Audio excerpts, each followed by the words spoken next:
First question च हैगा which of the following is an indication of adequate breast feeding in a newborn.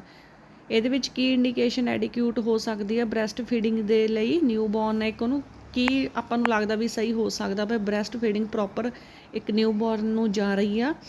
So breast feeding 2 hours ਬਾਅਦ ਜ਼ਰੂਰ ਇੱਕ mother ਨੂੰ ਕਰਵਾਉਣੀ ਚਾਹੀਦੀ ਆ ਜਾਂ ਬੱਚਾ ਜਿਹੜਾ ਉਹ ਕਰਾਈ ਕਰਦਾ ਉਦੋਂ ਜਦੀ ਆਪਾਂ ਨੂੰ ਬ੍ਰੈਸਟ ਫੀਡ ਰੈਕਮੈਂਡ ਕਰਨੀ ਚਾਹੀਦੀ ਆ। ਸੋ 6 ਮੰਥ ਤੱਕ ਇਹ ਬਹੁਤ ਇੰਸੈਂਸ਼ੀਅਲ ਆ, ਇਹਦੇ ਵਿੱਚ ਬਹੁਤ ਜ਼ਿਆਦਾ ਜ਼ਰੂਰੀ ਤੱਤ ਹੁੰਦੇ ਨੇ। ਸੋ ਬਹੁਤ ਇੰਪੋਰਟੈਂਟ ਆ ਬ੍ਰੈਸਟ ਫੀਡਿੰਗ। ਸੋ ਆਪਾਂ ਇਹਦੇ ਆਪਸ਼ਨਸ ਦੇਖ ਲੈਂਦੇ ਹਾਂ। Passes urine 8 to 10 hours per day, cries frequently, restless, good sucking reflex। ਸੋ ਇਹਦਾ ਆਨਸਰ ਹੋਊਗਾ option number A, passes urine 8 to 10 hours per day। ਜੇ ਇੱਕ ਜਿਹੜਾ ਬੇਬੀ ਆ ਉਹ ਯੂਰਿਨ ਪਾਸ ਕਰ ਰਿਹਾ 8 to 10 hours per day, so then ਇਹਦਾ ਮਤਲਬ ਆ ਵੀ ਉਹ ਪ੍ਰੋਪਰ ਬ੍ਰੈਸਟ ਫੀਡ ਲੈ ਰਿਹਾ। ਸੋ option is the right answer. Next question 2, Gomes classification is used to grade the condition of children in। Gomes classification used to grade the condition, ਕਿਹੜੀ condition children ਚ Gomes classification use ਕੀਤੀ ਜਾਂਦੀ ਹੈ grade ਦੇ regarding? Respiratory distress, protein energy malnutrition, prematurity, cardiac disorder। ਸੋ ਇਹਦਾ answer ਹੋਊਗਾ option number B, protein energy malnutrition। B is the right answer। Next question third ਹੈਗਾ ਵਿਚ ਲੈਬੋਰੇਟਰੀ ਡਾਟਾ ਕਨਫਰਮ ਦਾ diagnosis of congestive heart failure. ਕਿਹੜਾ laboratory diagnosis ਲਈ congestive heart failure diagnose ਲਈ ਕਿਹੜਾ laboratory test ਕੀਤਾ ਜਾਂਦਾ? ਆਪਸ਼ਨਸ ਨੇ chest X-ray, liver function test, blood urea nitrogen, beta type natriuretic peptide. So ਇਹ ਬਹੁਤ ਹੀ ਈਜ਼ੀ ਕੁਐਸਚਨ ਆ, ਇਹਦਾ ਆਨਸਰ ਹੈਗਾ ਆਪਸ਼ਨ ਏ, ਚੈਸਟ ਐਕਸਰੇ ਕੀਤਾ ਜਾਂਦਾ। Chest X-ray shows an enlarge heart, cardiomegaly and pulmonary oedema ਨੂੰ identify ਕਰ ਸਕਦੇ ਹਾਂ ਚੈਸਟ ਐਕਸਰੇ ਥਰੂ ਆਪਾਂ। So option is the right A answer. Next question fourth ਹੈ effluent stool consistency in ileostomy. Ileostomy means ਹੁੰਦਾ ਜਦੋਂ stool ਆਪਾਂ body ਦੇ ਥਰੂ ਪਾਸ ਕਰਦੇ ਹਾਂ, ਇੱਕ ਹੋਲ ਬਣਾ ਦਿੱਤੀ ਜਾਂਦੀ ਆ ਐਬਡੋਮਨ 'ਚ, ਜੋ ਉਹਨੂੰ ਆਪਾਂ ਇਲੀਓਸਟੋਮੀ ਕਹਿੰਦੇ ਹਾਂ। ਸੋ ਆਪਸ਼ਨਸ ਨੇ solid, watery, reddish paste, thick liquid. So ਇਹਦਾ ਰਾਈਟ ਆਨਸਰ ਹੋਊਗਾ thick liquid. Option D is the right answer. Abdomen ਦੇ ਵਿੱਚੋਂ ਹੀ ਰਸਤਾ ਡਾਇਰੈਕਟ ਬਣਾ ਲਿਆ ਜਾਂਦਾ ਸਟੂਲ ਦਾ, ਸੋ ਉਹਨੂੰ ਆਪਾਂ ਥਿਕ ਲਿਕੁਇਡ ਕਹਿੰਦੇ ਆ। So option D is the right answer. Next question fifth ਆ mania is a type of. Mania ਕਾਹਦਾ ਡਿਸਆਰਡਰ ਆ? Mania is a mood disorder. M means mania, M means mood disorder. So option C is the right answer. Next question number 6th ਤੇ ਚੱਲਦੇ ਹਾਂ। 6th ਹੈਗਾ how many administrative areas are there in a delivery of health services at district level। ਕਿੰਨੇ administrative areas ਹੁੰਦੇ ਨੇ delivery of health service ਤੇ district level ਤੇ? Options ਨੇ 4, B 5, C 6, option D 7th। So ਇਹਦਾ right answer ਹੋਊਗਾ 6th delivery of health service ਤੇ district level ਤੇ ਏਰੀਆਜ਼ ਹੁੰਦੇ ਨੇ। So next question number 7th one of the most common complication of myocardial infarction. Most common complication ਕਿਹੜੀ ਹੁੰਦੀ ਆ myocardial infarction ਦੇ ਵਿੱਚ? ਹਾਈਪੋਕੈਲੀਮੀਆ, ਐਨਾਫਾਈਲੈਟਿਕ ਸ਼ੌਕ, cardiac dysrhythmia, cardiac enlargement. So ਇਹਦਾ ਰਾਈਟ ਆਨਸਰ ਹੋਊਗਾ option number C is the right answer. Cardiac arrhythmia means ਜੇ ਕਿਸੇ ਪੇਸ਼ੈਂਟ 100 ਦੇ ਵਿੱਚੋਂ ਕਿਸੇ 80% ਪੇਸ਼ੈਂਟ ਨੂੰ ਹਾਰਟ ਅਟੈਕ ਆਇਆ ਵਾ ਤਾਂ ਉਹਦੇ ਵਿੱਚੋਂ 80% ਜਿਹੜਾ ਪੇਸ਼ੈਂਟ ਹੋਊ ਉਹ ਕਾਰਡੀਅਕ ਡਿਸਰਿਦਮੀਆ ਹੋਊਗਾ। So option C is the right answer. Next question 8th ਤੇ ਚੱਲਦੇ ਹਾਂ which of the following is not absorbable suture. ਕਿਹੜੇ ਇਹਨਾਂ 'ਚੋਂ ਨੋਨ ਅਬਜ਼ੋਰਵੇਬਲ ਸੂਚਰ ਨੇ? Vicryl, polyester, chromic, catgut Monocryl. ਜਿਹੜੇ ਇਹਨਾਂ 'ਚੋਂ ਸੂਚਰ ਨੋਨ ਅਬਜ਼ੋਰਵੇਬਲ ਹੁੰਦੇ ਨੇ ਮੀਨਸ ਜਦੋਂ ਸਟਿਚਸ ਲੱਗਦੇ ਨੇ ਤਾਂ ਉਹ ਆਪਦੇ ਆਪ ਅਬਜ਼ੋਰਵ ਨਹੀਂ ਹੁੰਦੇ, ਉਹਨਾਂ ਨੂੰ ਰਿਮੂਵ ਕਰਾਉਣਾ ਪੈਂਦਾ। ਸੋ ਉਹ ਹੈਗੇ ਨੇ polyester suture.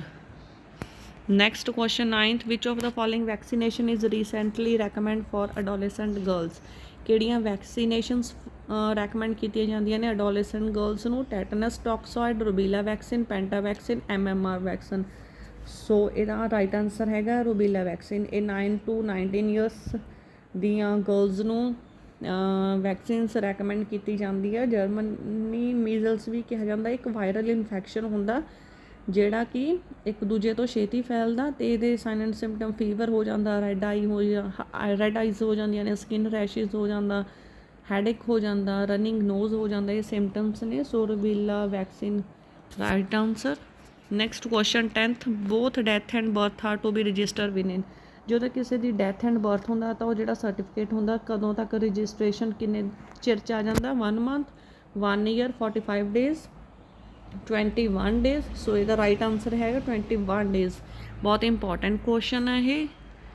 Next question 11th, a patient has receiving an hypertensive medicine complains of postural hypotension, this is an example of।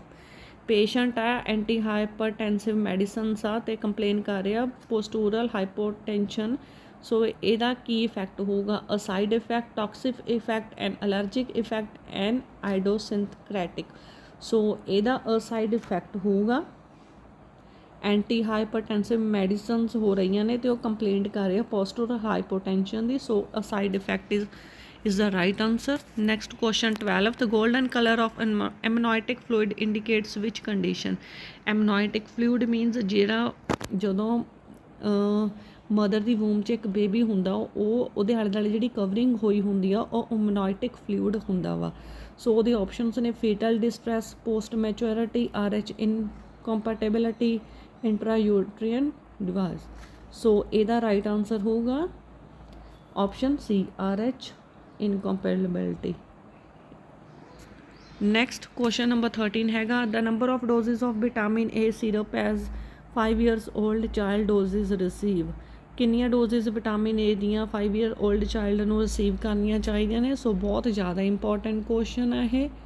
ਇਹਦਾ ਆਨਸਰ ਹੈਗਾ ਅਪਕਮਿੰਗ ਐਗਜ਼ਾਮ ਦੇ ਵਿੱਚ CHO ਦੇ ਵਿੱਚ ਬਹੁਤ ਵਾਰ ਰਿਪੀਟ ਹੋਇਆ। ਸੋ option C is the right answer. Question number 14th, 20-year-old preemie gravid admitted with severe pregnancy-induced hypertension is given intravenous magnesium sulfate। The nurse should obtain which one of the following information? ਸੋ ਇਹ ਵੀ ਬਹੁਤ important question ਹੈ।